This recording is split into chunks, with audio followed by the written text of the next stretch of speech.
Ted Cruz talks pretty tough when it comes to fighting ISIS. We will carpet bomb them into oblivion. I don't know if sand can glow in the dark, but we're going to find out.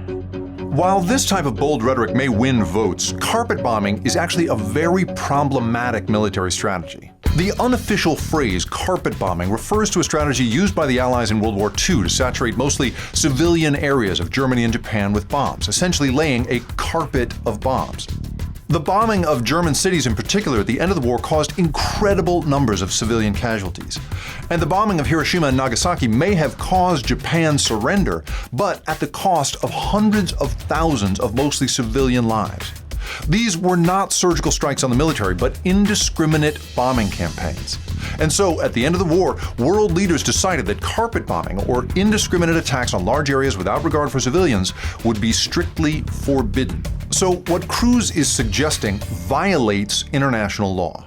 The areas that ISIS controls are full of civilians. There's no critical mass of military activity or infrastructure to target.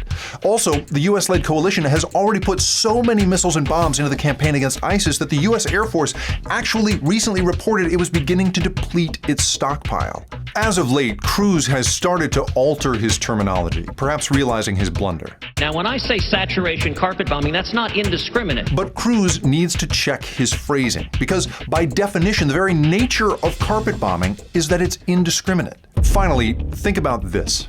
In its videos, ISIS has repeatedly used the bombing campaign in Syria as an excuse for its attacks, claiming that they're just retaliating. Indiscriminate bombing that kills enormous numbers of civilians could, in turn, make the civilians who've lost everything more sympathetic to ISIS. And that is not a way to win over the hearts and minds of the American people or anyone else.